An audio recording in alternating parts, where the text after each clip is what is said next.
दोस्तों, सिर्फ 2 महीने पहले हर जगह एक ही खबर थी। इंडिया ने जापान और यूके को पीछे छोड़ा। हम दुनिया की फोर्थ सबसे बड़ी इकोनॉमी बन चुके थे। लेकिन 24 अप्रैल 2026 का नया आईएमएफ डाटा कुछ और ही कह रहा है। इंडिया अब फिर से 6 नंबर पर आ गया है। पेपर पर देखने में ये हार लगती है। ऐसा लगता है जैसे हमारी रफ्तार कम हो गई है। पर क्या ये मुमकिन है कि एक देश 7% की ग्रोथ से बढ़े और फिर भी रैंकिंग में नीचे गिर जाए? आज हम इस जीडीपी पैराडॉक्स की गहराई में जाएंगे। वो सीक्रेट मैथ्स, करेंसी वॉर्स और बेस ईयर का वो खेल समझेंगे जिसने सब बदल दिया। ये सिर्फ पैसों की बात नहीं है, ये पावर की बात है। नमस्कार दोस्तों, स्वागत है एसएनबी वर्ल्ड हिंदी में। चलिए थोड़ा पीछे चलते हैं। फरवरी 2026 में उस वक्त सब कुछ हमारे फेवर में था। जापान की इकोनॉमी रुक गई थी, यूके इन्फ्लेशन से लड़ रहा था और इंडिया की जीडीपी 4.3 ट्रिलियन क्रॉस कर गई। हम ऑफिशियली दुनिया के 4th लार्जेस्ट इकोनॉमी थे। इन्वेस्टर्स मुंबई की तरफ भाग रहे थे, पर जब हम जश्न मना रहे थे तब पर्दे के पीछे 2 बड़े बदलाव हो रहे थे जो अप्रैल तक पूरा स्कोर बोर्ड बदलने वाले थे। पहला कारण कोई इकोनॉमिक गलती नहीं बल्कि टेक्निकल है। फरवरी 2026 में भारत सरकार ने जीडीपी का बेस ईयर 2011-12 से बदलकर 2022-23 कर दिया। सुनने में ये बोरिंग लगता है, पर ये वैसा ही है जैसे आप अपनी वेइंग मशीन को ठीक करें। पुराना 2011 का स्केल डिजिटल इकोनॉमी और स्टार्टअप्स को सही से काउंट नहीं कर रहा था। जब नया स्केल लगाया गया तो डाटा ज़्यादा एक्यूरेट हो गया, लेकिन नॉमिनल डॉलर टर्म्स में इकोनॉमी थोड़ी छोटी दिखने लगी, लगभग 3.5%। हमने पैसे खोए नहीं, बस उन्हें गिनने का तरीका बदल दिया और इस नए हिसाब से हमारी जीडीपी 4.3 ट्रिलियन से हटकर 4.15 ट्रिलियन हो गई। दूसरा बड़ा कारण है डॉलर ट्रैप। दुनिया की रैंकिंग यूएस डॉलर्स में होती है।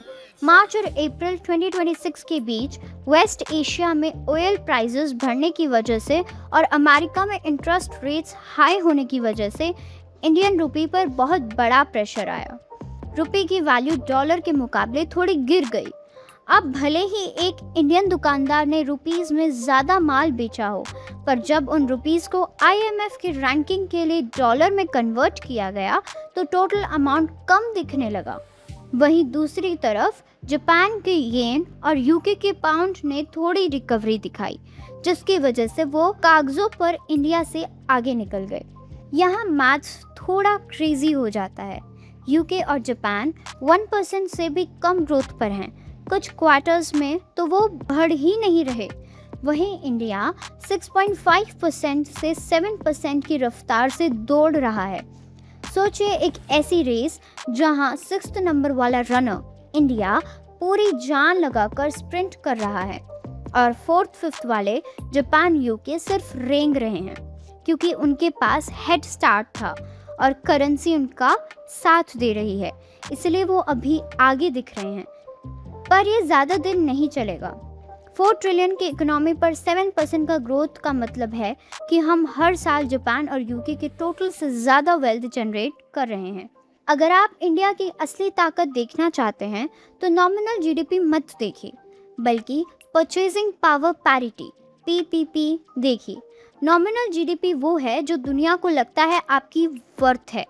पीपीपी वो है जो आप सच में खरीद सकते हैं।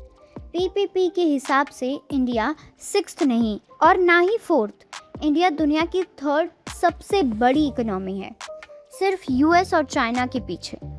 भारत में 80 रुपए में जो खाना मिलता है, जापान में उसके लिए शायद 500 रुपए देने पड़े। ये रियल इकोनॉमी ही हमारी असली पावर है। क्या ग्लोबल इन्वेस्टर्स को फ़र्क पड़ता है कि हम 6th पर आ गए? बिल्कुल नहीं।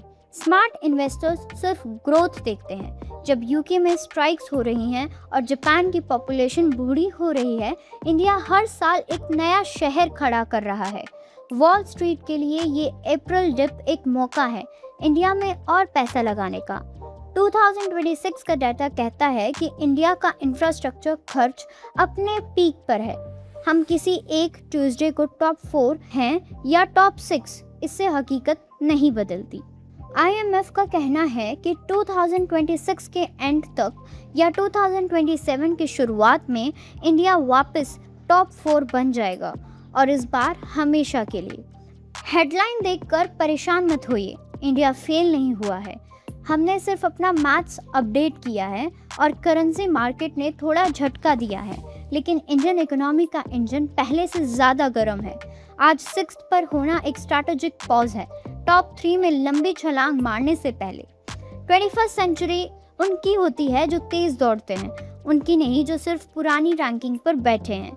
अगली बार जब आप कोई रैंकिंग देखें तो सवाल करिए, क्या ये ग्रोथ की रैंकिंग है या सिर्फ डॉलर की।